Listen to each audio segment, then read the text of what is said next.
Hulagu भी आया, Genghis भी आया। वो तो बड़े बड़े जालिम थे जिन्होंने हमारी खोपड़ियों से मीनार तामीर कर दिए थे। और आज आप डरे हुए हैं किसी 5 साल की नशेड़ी हुकूमत से। सिर्फ इतना ही है, अकबर भी यहाँ दौर करके गया 48 साल, जो दीन बदलने निकला था, मेरे मुस्तफा की शरीयत को तब्दील करके एक नया दीन लाने का ऑर्डर जारी कर दिया था अकबर। उसने कहा था कि अब हिंदुस्तान में दीन इलाही चलेगा, और वो दीन क्या होगा? अजान नहीं होगी, सीप बजाई जाएगी, मिंबर पर मूर्ति भी रखी जाएगी। तुम्हें पता है कहीं है वो अकबर का दीन? कहीं है? आसपास ढूंढ करके देख लो। लेकिन वो डिक्टेटर था। उस जमाने में भी मेरे अजीजों, अल्लाह ने हक बोलने वाले उलमा को जिंदा रखा। मर्द कलंदर अहमद फारूकी सरहिंदी मुजद्दिद अल-फ़सानी खड़े हुए और अकबर को ललकारते हुए कहा था, इस्लाम नाम से इस धरती पर अगर कोई दीन होगा तो सिर्फ मोहम्मद अरबी का दीन होगा, मोहम्मद मुस्तफा सल्लल्लाहु अलैहि वसल्लम का दीन होगा। इस पादाश में मुजद्दिद अल-फ़सानी को बादशाह ने कैद करके जेल डाल दिया। 8 साल तक जेल में रहे। लेकिन क्या एक गुलाम मुस्तफा अपनी मेहनत से पीछे भाग जाता है? कभी नहीं। चाहे फांसी भी लग जाए वो मोहम्मद मोहम्मद कहना नहीं छोड़ता सल्लल्लाहु अलैहि वसल्लम। मुजद्दिद अल-फ़सानी को जेल में डाला गया। इस दीन का क्या हुआ जो बदला गया था? आज भी हो रहा है ना। आपको मैं इसलिए मिसाल दे रहा हूँ, क्या क्या हो सकता है जहन में पहले से रख लो। बड़े बड़े दज्जाल आ जाने दो, अल्लाह ताला इस दीन का मुहाफिज है, हकीकी है। 8 साल तक मुजद्दिद साहब को जेल में रखा गया। अकबर बादशाह भी मर गया। उसके बाद उसका बेटा आया जहांगीर। 8 साल के बाद कोई जेल से कासिद आकर के जहांगीर के पास कहता है, साहब बादशाह सलामत, जेल का हाल ही बदला हुआ है, जेल में एक बड़ा अजीब मामला हुआ है। उसने पूछा क्या हुआ है? जेल से आने वाले कासिद ने कहा, 8 साल पहले आपके बाप ने एक मौलाना को जेल में कैद किया था। जहांगीर ने पूछा क्या हुआ क्या? कासिद कहता है, उस एक मौलाना ने जेल के अंदर मौजूद 700 कैदियों को तो आलिम बना दिया।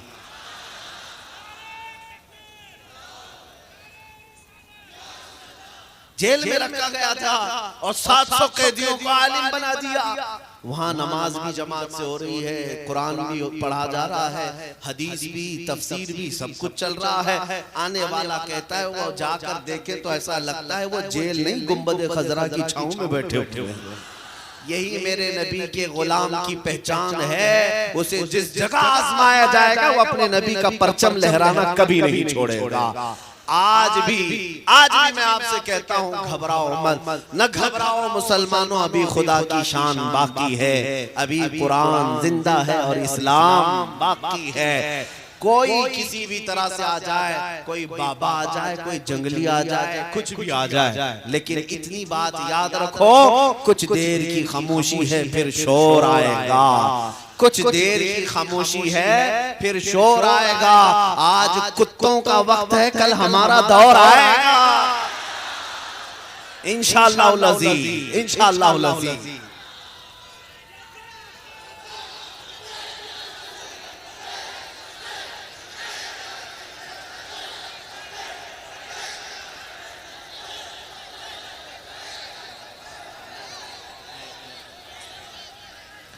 बस मैं अपनी गुफ्तगू को समेटता हूँ। ये वक्त मुख्तसर सा था, मेरा पैगाम आज के दिन इतना ही है। अल्लाह ने कुरान में फरमाया, जिन्होंने कहा हमारा रब अल्लाह है, आप सब यही कहते हैं हमारा रब कौन है? फिर से बोलो कौन है? फिर से बोलो कौन है? हमारा रब अल्लाह है। और कुरान कहता है जिसने ये कहा हमारा रब अल्लाह है और फिर उस पर जमे रह गए, ततनज़्ज़लु अलैहिमुल मलाइका, अल्लाह फरमाता है उनकी मदद के लिए तो अल्लाह फरिश्ते भेजता है। हमारी जमात में ऐसा कोई ढोंगी बाबा नहीं है जो स्टेज पर आकर के ये कह दे कि अल्लाह भी एक है, ओम भी एक है। हमारे दरमियान तो नहीं है ना, अल्हम्दुलिल्लाह। अल्लाह हमें ऐसे मुनाफिकों से पाक रखा है। हाँ, चंद सिक्कों की वजह से, चंद टुकड़ों की वजह से किसी को राजी करने के लिए एक मौलवी साहब कह गए ओम भी वही है, अल्लाह भी वही है। हमने जवाब में इतना ही कहा, पता नहीं तुम्हारे कान में जब पैदा हुए थे किसने क्या कहा था। हम जब पैदा हुए थे तो अल्हम्दुलिल्लाह हमारे कानों में अल्लाहु अकबर ही कहा गया, यही कहा गया है। और एक बात याद रखो, जब तुम पैदा हुए सबसे पहला जुमला तुम्हारे कान में क्या आया? बोलो क्या आया? और जब हम मरेंगे हमारे जनाजे पर मौलवी साहब हाथ बांधकर सबसे पहले क्या कहेंगे? हम आए थे अल्लाहु अकबर कहते हुए, जाएंगे भी अल्लाहु अकबर कहते हुए। जिसका दीन ये है कि अल्लाह सबसे बड़ा है, वो मुसलमान किसी और ताकत के सामने सर नहीं झुका सकता। इसीलिए कहा है मर्द हक बातिल के आगे मात खा सकता नहीं, सर कटा सकता है लेकिन सर झुका सकता नहीं। सर कटा सकता है लेकिन सर झुका सकता नहीं। इस बात को याद रखो। और इसी इस्तिकलाल के लिए मैं दर्स देता हूँ, जमे रहो, डटे रहो। तुम्हारा दीन सच्चा है, तुम्हारा रसूल सच्चा है, तुम्हारी किताब सच्ची है, तुम्हारा खुदा सच्चा है। यकीन है मेरा खुदा सच्चा है, मेरी किताब कुरान सच्ची है, मेरा रसूल, मेरा इस्लाम। जिसका सब सच्चा है वो सर झुका कर नहीं, सर उठा कर जिए। इसीलिए शहीद टीपू सुल्तान ने बहुत अच्छा जुमला कहा था, गीदड़ की 100 साला जिंदगी से शेर की एक दिन की जिंदगी बेहतर है। जियो तो अलल ऐलान हक का नारा लगाते हुए जियो, और जब मरना है तो उन्हें भी मरना है, हमें भी मरना है। हाँ, मौत उनके लिए हादसा होगी जिसके बाद जलना ही जलना है। मोमिन के लिए मौत हादसा नहीं है, मोमिन के लिए मौत तो तोहफा है। इधर आंख बंद करेगा उधर मेरे मुस्तफा की जियारत होगी। बल्कि मोमिन का हाल तो ये है, कब्र में जाएगा तो मुनकर नकीर जो भयानक शक्ल लेकर के आएंगे, काला चेहरा, नीली आंखें, लंबे दांत, उनको देख करके भी आशिक रसूल घबराता नहीं है। शायर कहता है फरिश्तों से भी एक मोमिन सादिक यूं कहता है, अब तो पाए नाज से ऐ फरिश्तों क्यों उठूं, अब तो पाए नाज से ऐ फरिश्तों क्यों उठूं। मर के पहुंचा हूं यहाँ इस दिलरुबा के वास्ते, मर के पहुंचा हूं यहाँ इस दिलरुबा के वास्ते। हम कब्र में भी जाते हैं तो हमारा ये यकीन है कि मेरे मुस्तफा तशरीफ लाते हैं।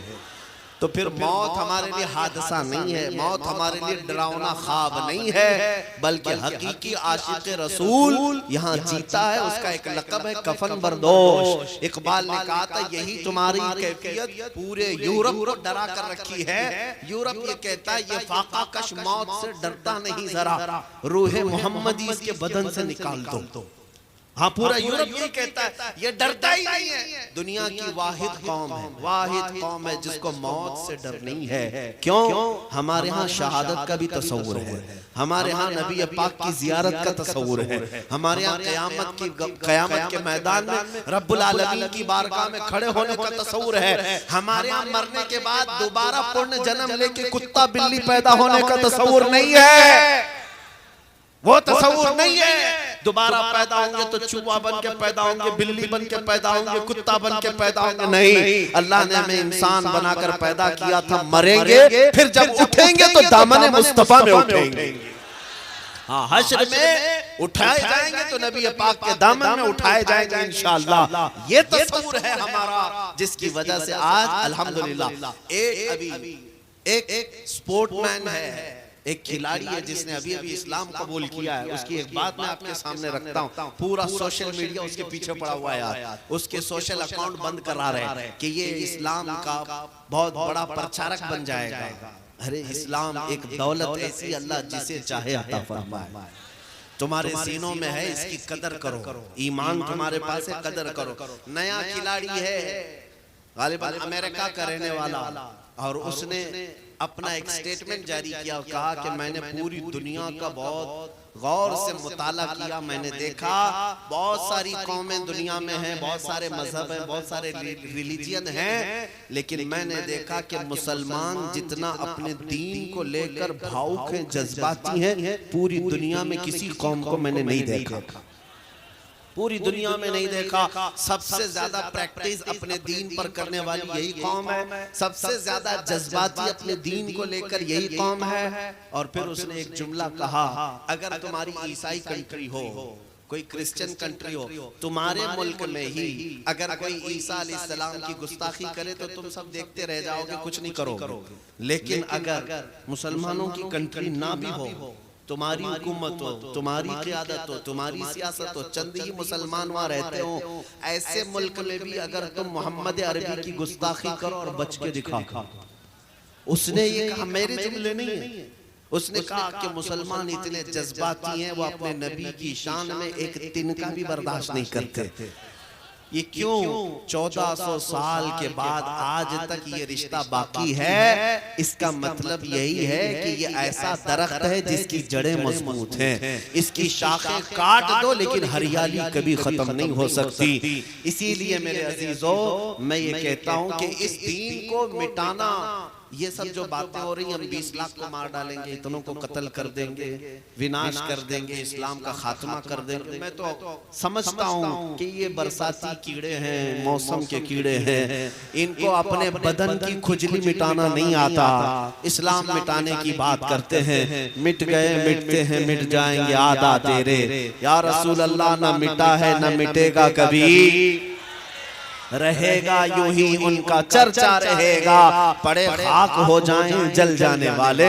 हमें बरेली वाले इमाम ने यही सिखाया है, खाक हो जाएं अदू जल कर, मगर हम तो रजा, दम में जब तक दम है जिक्र उनका सुनाते जाए, दम में जब तक दम है जिक्र उनका सुनाते जाएंगे। अजीजान गिरामी औकात, आपका यही मेरा पैगाम था। नबी पाक सल्लल्लाहु तआला अलैहि वसल्लम की मोहब्बत में कोई समझौता नहीं होगा। पानी ना हो जी लेंगे, खाना ना हो जी लेंगे, कपड़े ना हो जी लेंगे, घर ना हो जी लेंगे, सड़क ना हो जी लेंगे, लेकिन बगैर मुस्तफा की इज्जत के एक आन भी जीना नहीं गवारा होगा। यही अपने बच्चों को भी दर्स दो कि हम इस बात पर समझौता नहीं करते। कई डिपार्टमेंट वाले हमसे यही कहते हैं। एक साहब थे, मेरे साथ बैठे हुए थे, बड़े अधिकारी थे, कहे मौलाना आप इतने जज्बाती क्यों हो जाते हैं, इतने जज्बाती क्यों हो जाते हैं, कभी कभार इतने सख्त जुमले कहते हैं। मैंने सिर्फ उनसे कहा, अगर मैं ये कहूँ आपकी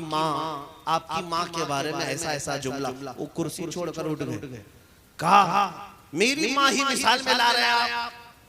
मैंने कहा अगर अभी मैंने कुछ कहा नहीं, सिर्फ मैंने कहा आपकी माँ, इतना दर्द लग गया। और आपको क्या लगता है मुसलमान अपने नबी से अपनी माँ की तरह प्यार करता है? करोड़ों माँओं से ज्यादा अपने नबी से मोहब्बत करता है।